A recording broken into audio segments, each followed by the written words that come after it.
Demek 33-chi, 34-chi, 35-chi masalani yechimini ko'ramiz. Ya'ni bu birinchi variantdagi 3 talik savollar bo'ladi faqat. Ammo milliy sertifikatda tushib kelyapti unaqa tipi. Ya'ni bunda astronometriyadan birorta bir masala beriladida, mana shu 3 tasiga mana to'g'ri javob topishimiz kerak. Ya'ni shunaqa masalani mana bunaqa. Shunaqa tipdagi masalasini ko'rib chiqamiz birinchi variantda. Birinchi dekabrda tushgan bu mani o'zimga ham tushdi bu masala. Xuddi shu masalani o'zi, shuni yechimi qanaqa bo'ladi, hozir bitta ko'rib chiqamiz.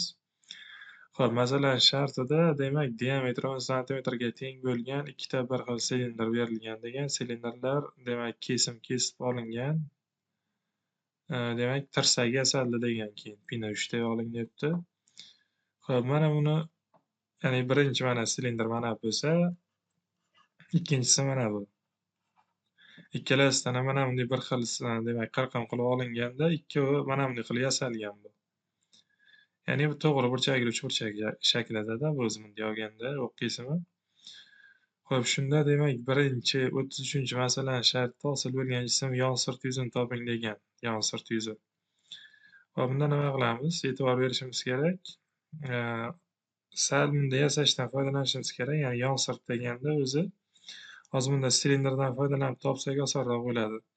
Ya'ni mana bu turgan shakli, ya'ni mana bu yoqda yasalgan tirsagi. Men hozir mana bu o'qini, ya'ni mana bu o'qini sterilga qilib qo'ydim. Xo'p, shuni mana bunday qilib chizib olmoqchiman. Vertikaliga emas, shuni gorizontalga chizib olsak qanaqa bo'ladi? Ya'ni oddiyroq qilib aytadigan bo'lsam, mana qizilda chizaman. Mana shu narsani, mana bu turgan narsani mana bunday yotqizib chizib olsak, ya'ni bir-biriga kiydirib. Unda bizlarda hosil bo'ladi, mana bunday bo'ladi. Xo'p, bunisi mana bunday shakl hosil bo'ladi. Ya'ni bitta общий silindr qilsak bo'ladi. Yoki oddiy qilib aytganda, mana bu silindri bunday, ya'ni bir marta teskari aylantirib, mana bunday aylantirib, bunga kiygizib qo'ydik desak ham bo'ladi. Shunda mana shu shakl hosil bo'ladi. Ya'ni bunda aytmoqchiman, hozir mana bu yoqda mana yasagan yangi shaklimiz bilan mana bu tirsagi, xo'p, barcha parametrlari bir xil bo'ladi. Ya'ni hajmi, yon sirt yuzi, ana bu xullas boshqa nima elementi bo'lsa shular bir xil topiladi, chunki u bitta shaklda bu. Hop, endi bu yoqqa o'taylik. Hosil bo'lgan jism yon sirt yuzini toping degan. Endi yangi hosil bo'lgan mana bu narsani bu yoqqa qaytadan chizib olaylik. Uni o'chirib tashlaymiz. Bir demak chiroyliroq qilib chizib olsak. Mana bunday berilgan bu yoqda bizlarda. Xo'sh, keyin bu yoqda mana berilgan.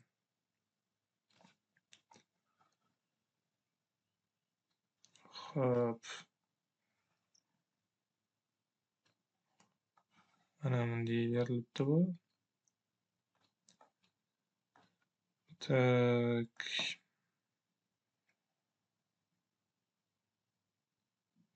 Mana bunday.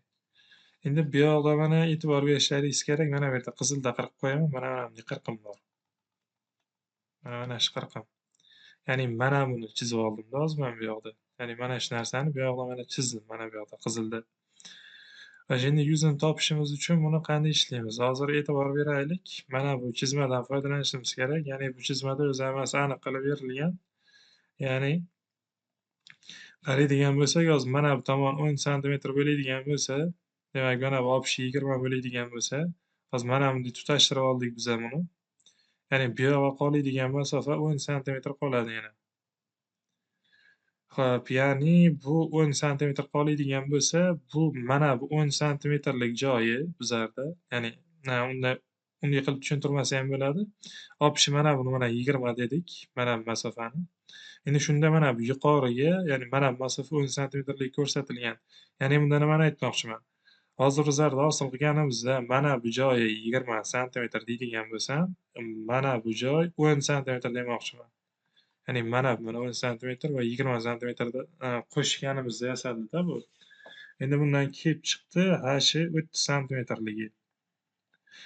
Endi bizlarda radius berilgan.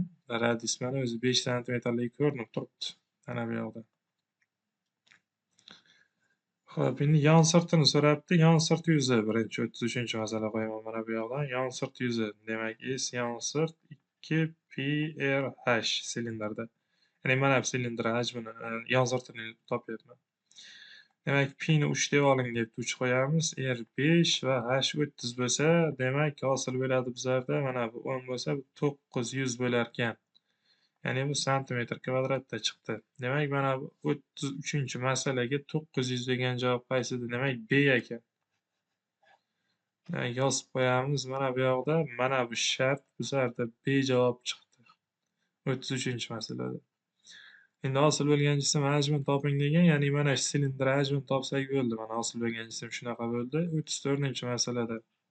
Endi silindr hajmi V barobar demak pi r kvadrat h dir. Hop, endi pi ni o'rniga 3 qo'yamiz. R o'rniga bo'lsa 5 kvadratini qo'yamiz. H o'rniga demak h o'rniga 30 qo'yaylik. 3 25 30 bo'lsa, demak bu 2250 bo'lib qolar ekan. Demak, bu santimetr kubda 2250 degan javob qayoqda bor? Mana Y'da bor ekan. Demak, 34-masala bizlarda Y javob bo'lar ekan. Ya'ni Y variantda to'g'ri keltirilgan 34da. Hop, endi 35-masalani yechimini ko'radigan bo'lsak, 35-masalada hop, kesimning uzunligini toping degan. Endi kesim deb bizlarda qaysi aytilyapti? Ya'ni mana bu narsa. Ya'ni mana bu ellips shaklda turgan narsaga e'tibor berasizlar, mana shuni chizib ko'rsataman yana ham. Yokida bu ham shu bir xil narsada ikkalasi. Ya'ni birinchi silindr bilan ikkinchi silindrdagi o'zi bu bir xil narsa. Ya'ni mana shulari, mana shu kesim uzunligini topishimiz kerak. Xo'p, kelinglar shuni bu tarafdan bitta chizib olaylik. 35-masala deyman. Ya'ni kesim uzunligini mana shu narsani, ya'ni mana bu kesilgan 3D shaklda chizib olamiz bu yoqqa.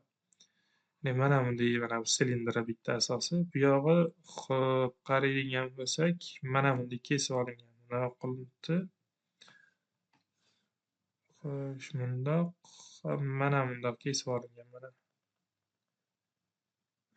Ya'ni mana shunday shakl bo'lganda, hozir bizlardan mana shu narsani nima deb qizilda bo'yab ko'rsating. Mana bunday.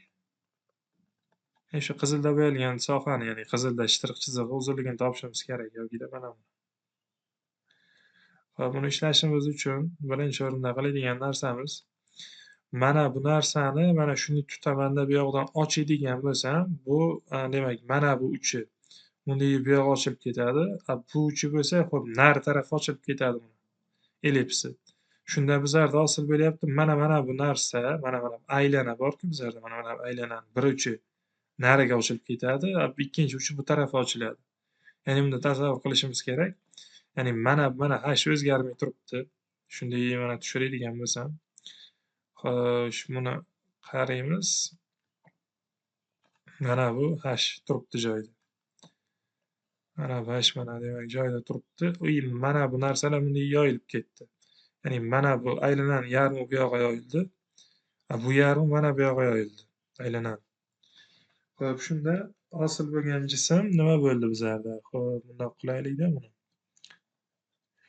Keyin mana bu ikkita mana bu uzunlik, ya'ni mana bu bittasi bundoq bo'lib uchburchagi bitta nimasi bo'ladi, yoni bo'ladi. Ikkinchisi bundoq bo'lib uchburchak ikkinchi yon tomoni bo'ladi bu.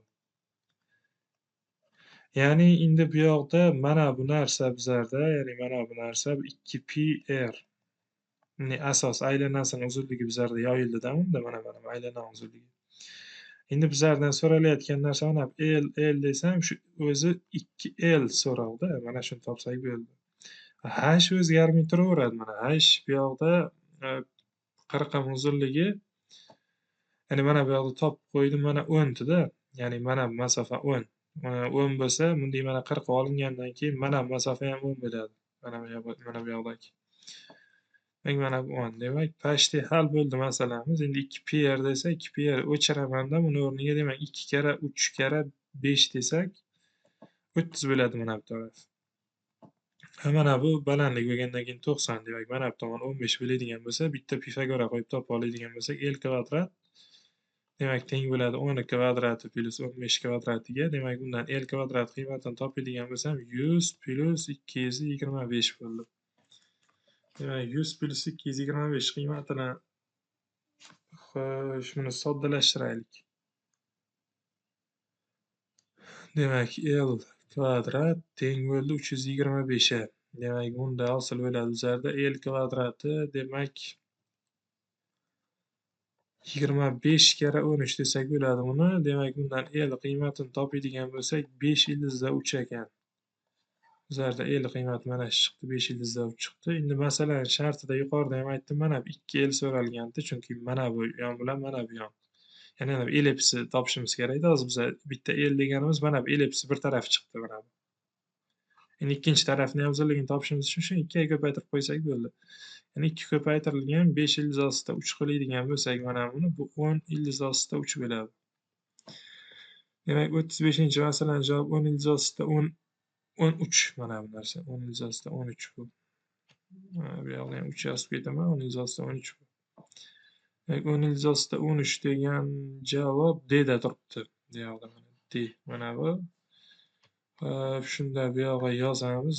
Mana bunga mana D javob bo'ldi. Xo'p, mana yechimi qo'ldan kelgancha tushuntirishga harakat qildim, maksimal tarzda sodda qilib. Xo'p, bo'lmasa keyingi masalalar yechimini keyingi videoda Telegram kanalida tashlab boraman. Xo'p, yaqinlar aralashib qo'yinglar, yaqinda imtihon bo'lganlar. Bo'lmasa keyingi videoda ko'rishguncha sog' bo'lasizlar.